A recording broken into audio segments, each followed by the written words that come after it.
Hi, how's everybody doing? I got a question for you.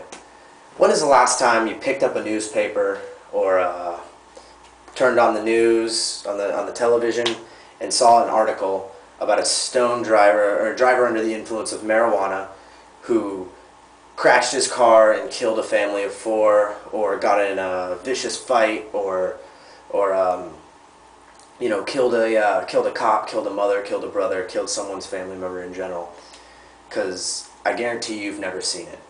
But you flip on that same news channel, you pick up that same newspaper rather, and you will, I guarantee you, like clockwork, multiple times you are going to see drunk driver kills family of four, drunk driver causes bar fight, drunk driver kills someone's mother, brother, sister, uncle, drunk driver, or not drunk driver, but person under the influence of alcohol rapes this woman, or whatever the case may be. Because statistically, according to a study from the United States government, National Institute of Drug Abuse, Bureau of Mortality Statistics, that on the annual basis there are 0 deaths caused by marijuana, whereas alcohol, there's 100,000 deaths each year caused by alcohol. But yet, alcohol is still so commonly accepted in our social status, and it is marijuana, on the other hand, is so frowned upon, and it's so looked down on, and you're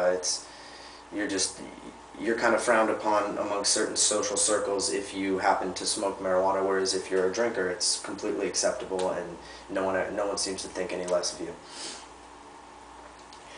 Now, in a nation where we have a prison population, or we're second in the world for incarceration per 100,000 people, which obviously causes us to have a very overcrowded prison system. Do you think we can afford to be arresting 734,000 people a year for marijuana charges? Because in the year 2000, over 734,000 people were charged with marijuana charges and arrested for it. So, I mean, in a country with overcrowding, the second highest population of incarceration per 100,000 people, we can't be affording to waste taxpayers' dollars on things like this. Now, my solution to you is this. What we need to do is start writing our congressmen. We need to start letting them know that we can't tolerate this. Our tax dollars need to be spent elsewhere. They can't be spent in anti-marijuana campaigns and on police officers whose time is being wasted busting some kid smoking a joint, rather than busting some guy ripping off a liquor store, or some guy trying to mug some helpless lady. He's busting some kid with a joint. I mean, it's ridiculous. Now, let me tell you this. According to a Mike Moffat, a half a gram of marijuana, which is considered 1 unit, costs approximately $1.70 to produce. Now, on the street, that same exact half a gram or 1 unit of marijuana sells for $8.60. So if you consider, I mean, that price hike or price increase is considered to be a risk tax, I guess is what I understand it to be, a risk tax for the illegality of the drug. They're taking the risk, so therefore they're hiking the price. Well, if you consider this, if the government were to take that same exact unit of marijuana and tax it at the same rate, take that extra $7 profit margin and put it towards a state funding or a federal funding. Federal funding is what I personally am pushing for, and what I'm encouraging you to push for, because on a federal level is where this needs to be legal. I mean, state level would be nice, but a federal level is what we are shooting for, because when it happens to become legal on a state level, the federal just comes in and wastes more resources and more funding just to bust out these state facilities. But if you consider the government putting a tax, that $7 a unit tax then goes into the government, and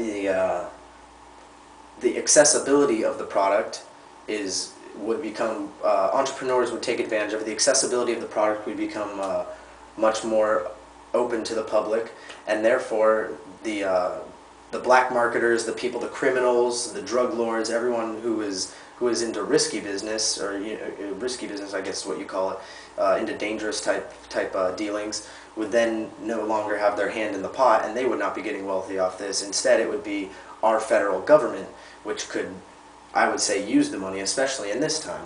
And so this is what I'm trying for you to envision, because this is, I believe, a much better solution to this problem, because wasting tax money on the problem rather than gaining tax money on the problem is not a very not a very logical solution. Now, what I'm encouraging all you to do is go out, write your congressman, call your congressman, email your congressman, do whatever you need to do. Get people in mass numbers, not just you. Tell your friend, your friend, your friend's friend, your friend's friend. Let him know some of the statistics I gave you today. Let him know what kind of problem, what kind of strains this is causing on our national spending, our resources as far as policemen go, as far as jails go, as far as, you name it. This is just causing such a financial strain, such a waste of time, a waste of money.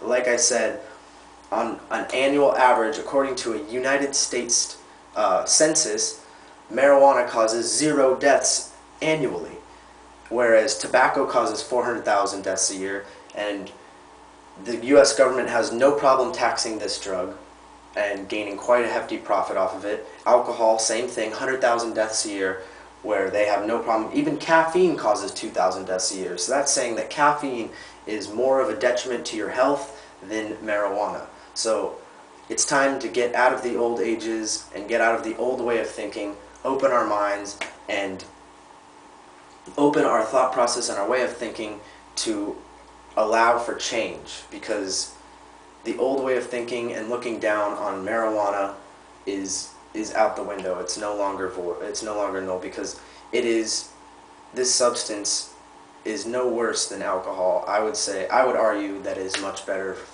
for you, because it does not kill brain cells, and it is much better for the society, as you never really see people who are under the influence of marijuana starting fights or crashing cars or raping women, whereas alcohol, it constantly seems to prevail.